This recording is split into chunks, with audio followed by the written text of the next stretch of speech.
E a partir de agora a gente entra em outra parte. Técnicas que a arqueometria se utiliza para fazer as análises.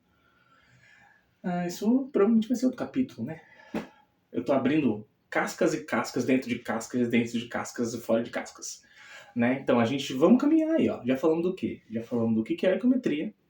Já falamos das amostras possíveis que a gente pode ter na arqueometria, os materiais. Já falamos que a arqueometria é uma ciência que também se apodera da física dos materiais, né? Falamos que ela se apodera de outras ciências, assim como história, biologia, química. Esqueci da geologia, blá, blá, blá, blá, blá, blá, blá. Bom, técnicas. Eu não vou falar das técnicas em específico agora. Eu vou deixar para fazer um outro vídeo sobre as técnicas em específicos. E, mãe, pesquisa aí no YouTube, né? As técnicas que eu vou falar, se você quiser saber, numa parte mais teórica. Eu vou falar da parte mais conceitual dessas técnicas, se é que eu vou falar das técnicas, né? Não sei, tô pensando. Mas vamos usar o exemplo do médico lá, porque é um exemplo do dia a dia plausível, né? Vamos voltar um pouquinho das análises. A gente faz análise das coisas todos os dias, né? Então, a criança que vai enfiar a cabeça em 2 barras de ferro de um portão, assim, ó. 2 barras de ferro no portão. Já viu criança presa, com a cabeça, pescoço preso, né? No portão? Eu já vi, muitas vezes. Inclusive tem que chamar bombeiro, tudo mais pra tirar a criança dali.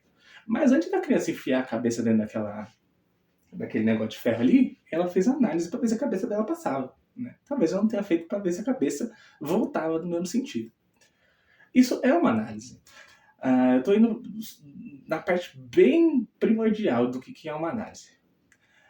Então a criança foi lá, viu as 2 barras de ferro e falou assim, vou enfiar minha cabeça, claro que isso não é consciente, vou enfiar minha cabeça entre essas 2 barras de ferro porque é legal.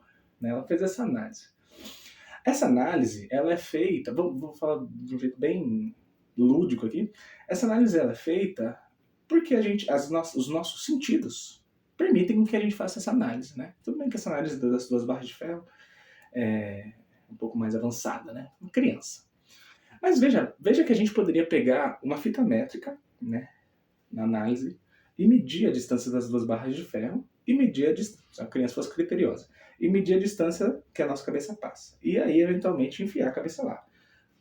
Para quê? Não sei. A gente pode ter gerado uma hipótese, porque ciência sobrevive de hipótese, que se eu enfiar a cabeça, eu consigo devolver minha cabeça de volta, né? Eu sendo a criança. Então eu fui lá, medi as 2 barras de ferro, deu, sei lá, 20 centímetros. E medi minha cabeça. Minha cabeça deu 17, então quer dizer que minha cabeça passa, né?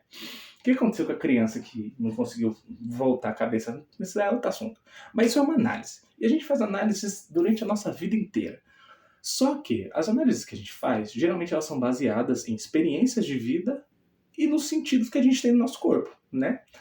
Sei lá, visão, audição, a gente faz análise de tudo. Quando a gente tá comendo, a gente tá fazendo análise. Quando a gente experimenta um prato novo, é uma análise de que, esse prato é gostoso, né? Só que quando a gente quer saber de coisas mais específicas que vão para além da nossa percepção mundana, a gente apela para outras coisas, tipo física quântica. Não é verdade? Eu queria saber, sei lá, nesse copo aqui, será que esse copo é feito de vidro mesmo? Ou será que ele é feito de metal? Ou será que ele é feito de plástico, né? Com certeza se eu tacar no chão, com certeza se eu bater e ouvir o barulho, ó, né? Vou pegar um copo de metal. Se eu bater num copo de metal, eu consigo saber que o barulho desse copo aqui, ó, é diferente desse. Então, por essa análise, eu consigo falar que isso aqui é vidro, também pela minha experiência prévia, e que isso é metal pela minha experiência prévia. E como que eu sei que isso é um copo? Tem o formato de um copo. Então, isso é um copo de metal, isso é um copo de vidro, certo? Viajei agora, né? Então, opa, quase que eu caio. E se eu quiser saber que metal que é isso aqui? Tá escrito que metal que é aqui? Não, né? Então eu preciso saber que metal que é esse. Isso aqui é ferro, isso aqui é, sei lá, metais. Não consigo lembrar do ferro. Metais. Olha lá como eu sou bom em química. Nem tô lembrando. E aí que eu parto com uma coisa mais apelativa, que foge dos meus sentidos, né? Eu posso pegar isso aqui e, de acordo com o conhecimento que a gente tem na física e na química, apelar para tal da física quântica. O que é física quântica? Mãe, Pesquisa aí no Google, né? O que é física quântica? Rapidinho você vai descobrir o que é. Inclusive, 5 minutos você consegue entender o que é física quântica, pelo amor de Deus. E eu consigo utilizar uma coisa chamada radiação, que eu acho que eu já citei nesse vídeo, para ver o que é isso. Que metal que é isso aqui. E é aí que estão... Nossa, demorei tanto tempo pra falar isso. E é aí que estão apoiadas as técnicas. Por isso que a física é tão importante, né? Porque a gente aprendeu ao longo dos últimos anos aí, do último século, que a física é muito boa para explicar materiais quando ela se apodera de radiação. E como se apoderar de radiação? Eu fazer radiação interagir com material. Então, as técnicas que eu vou falar, elas são principalmente radiação interagindo com matéria. E isso é uma coisa muito constante na física. O que tem a ver radiação interagindo com matéria, com física quântica, com física dos materiais, com arqueometria, blá, blá, blá, blá, blá. Vai entendendo aí que eu tô explicando, né? Então, pelo amor de Deus, né? Que mais? Técnicas, né? Dentro das técnicas, a gente pode usar o raio-x lá da médica? Pode. Como não? Eu posso pegar uma obra de arte, eu posso, inclusive já devem ter visto isso em filme, eu posso pegar uma escultura, né? Colocar essa escultura na frente de um aparelho de radiografia do médico mesmo, e fazer uma impressão, uma chapa daquele negócio. Por quê? A interação dessa radiação com a matéria, que radiação, André, que você está falando, né? Que radiação? Raio-x é radiação. Sabe o que mais é radiação? Luz visível. Sabe o que mais é radiação? A luz infravermelha que tem nos controles remotos, né? Tem alguns celulares que tem infravermelho ainda. Sabe o que mais que é radiação?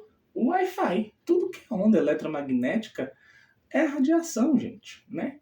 Então, quando a gente interage essas coisas com a matéria, a gente consegue obter algumas respostas. Ixi, isso daqui vai ficar gigantesco. Eu acho que eu vou fazer um vídeo só falando de técnicas, tá bom?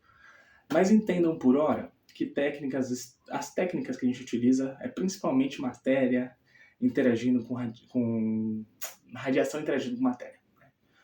A técnica podia ser essa aqui, ó. É metal. É vidro.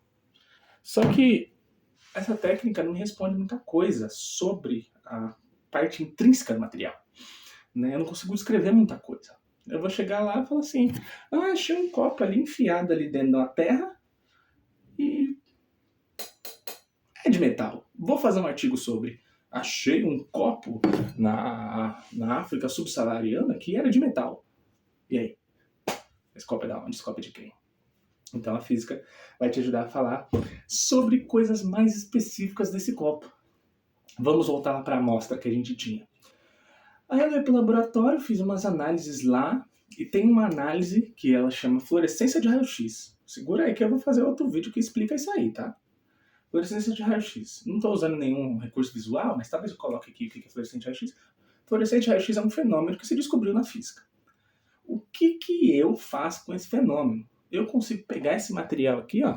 Acho que esse material sim. Esse material aqui, eu consigo fazer com esse material. Consigo pegar esse material, pegar o raio-x lá que eu falei que era radiação, que é um tipo de radiação. Eu vou pegar um raio-x. Imagina que o raio-x é uma luz. Não é... É uma luz, mas não é uma luz visível. Mas imagina que agora é uma luz visível o raio-x. Aí eu vou apontar aqui, ó. Pá! Eu apontei aqui, ó. Pá! E aí eu arrumei um detector lá que eu inventei, porque eu sou muito bom.